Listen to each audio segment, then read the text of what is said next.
नमस्कार, दिन भर की बड़ी खबरों में आपका स्वागत है। मैं हूं शिवानी।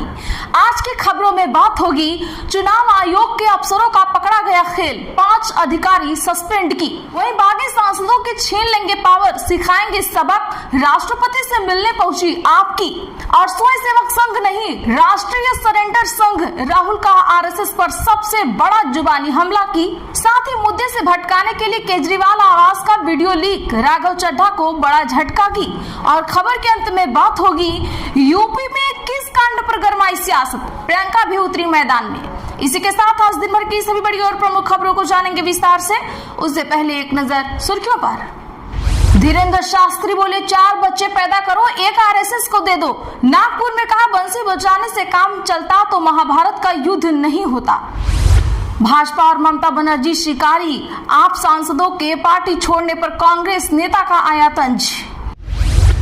राघव का पार्टी बदलना यूजर्स को नहीं आया पसंद, 24 घंटे में 10 लाख से ज्यादा फॉलोअर्स हुए कम। भाजपा अध्यक्ष नितिन नवीन की टीम में 33% होंगी महिलाएं, संसदीय बोर्ड से सचिव स्तर तक फार्मूला लागू, राष्ट्रीय कार्यकारिणी में 100 से ज्यादा महिलाओं को मिलेगी जगह। जालंधर में भज्जी के घर के बाहर लिखा मिला गद्दार, आप यूथ विंग का एलपीयू, हरभजन के घर पर प्रदर्शन, पोस्टरों पर भी काली पोती।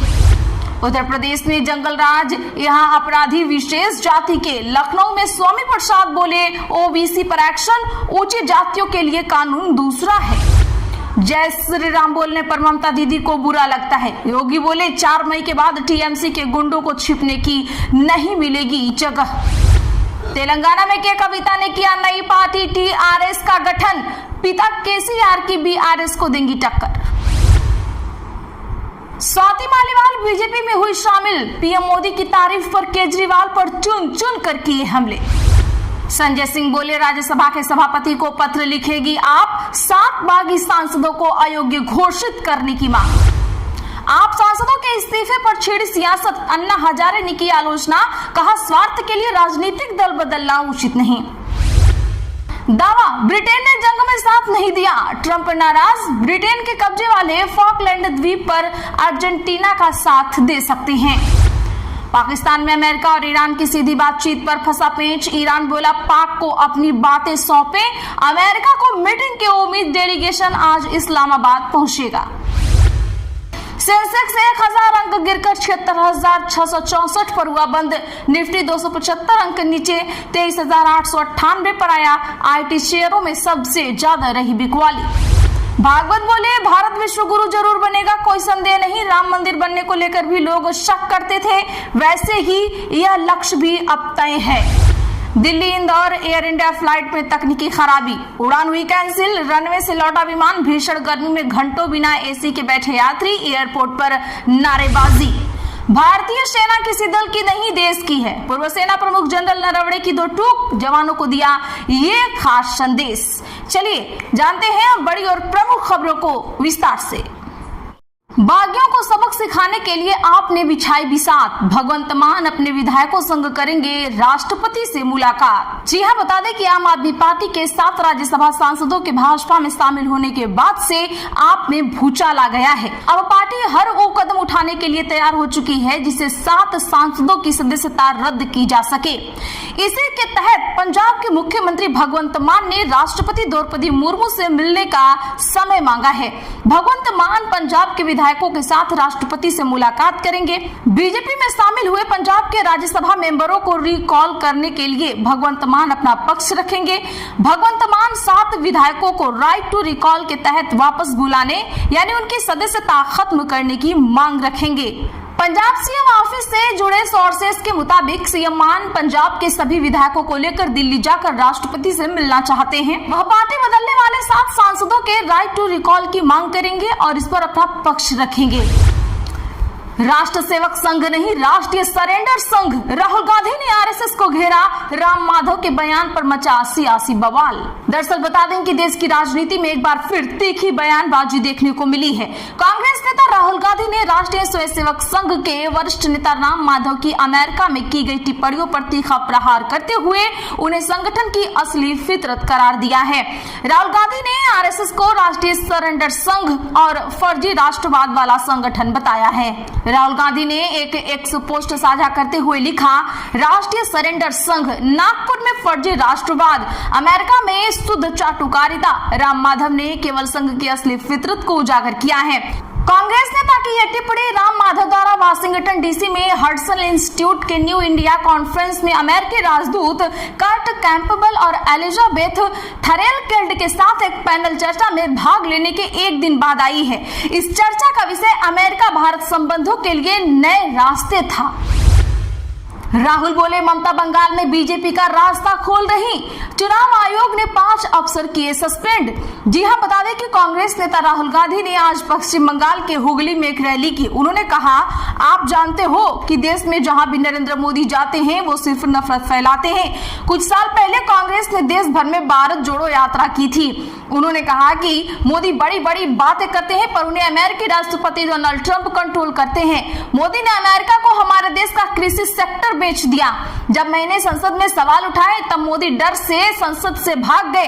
कांग्रेस के दौर में बंगाल में उद्योग थे। जो काम मोदी देश भर में कर रहे हैं वही ममता बंगाल में कर रही हैं।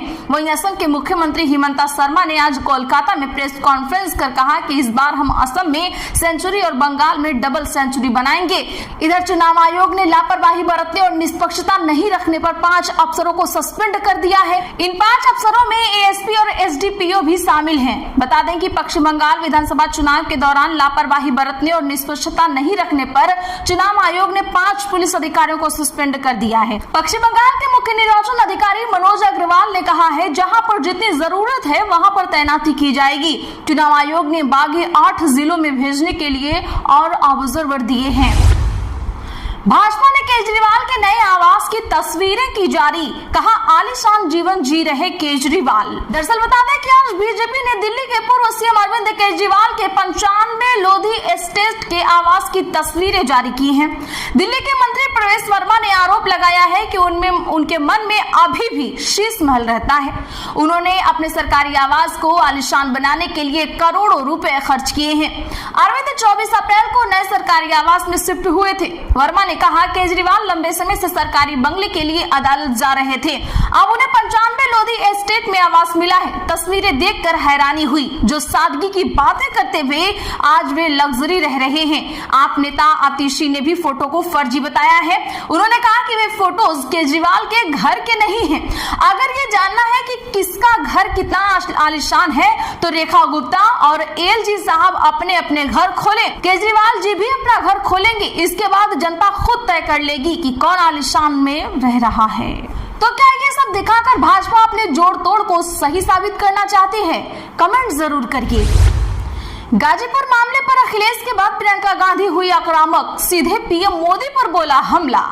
बता दें कि उत्तर प्रदेश के गाजीपुर जिले में 16 वर्षीय निशा विश्वकर्मा कांड का मामला अब राजनीतिक तूफान बन गया है। पहले समाजवादी पार्टी के राष्ट्रीय अध्यक्ष अखिलेश यादव ने इस घटना को लेकर योगी सरकार पर हमला बोला। अब कांग्रेस महासचिव प्रियंका गांधी वाड्रा भी आक्रामक रुख अपनाते हुए सीधे पीएम मोदी पर निशाना साधा है। सपा नेताओं के पीड़ित परिवार से मिलने से रोकने की कोशिश और पथराव के बाद अब खुद अखिलेश यादव ने गाजीपुर जाने का ऐलान किया है। वह 29 अप्रैल को निशा के परिवार से मिलने गाजीपुर जाएंगे। बता दें कि किशोरी की बॉडी एक तालाब में मिली थी। परिवार का आरोप है कि केस दर्ज होने में देरी हुई और उन्हें धमकियां भी मिली। घटना के बाद गांव में तनाव बढ़ गया है और जब सपा का एक प्रतिनिधिमंडल पीड़ित परिवार से मिलने पहुंचा तो उन पर पथराव किया गया। अब इस पूरे मामले पर प्रियंका गांधी वाड्रा ने सोशल मीडिया प्लेटफॉर्म एक्स पर एक तीखा ट्वीट कर भाजपा सरकार की आलोचना की है।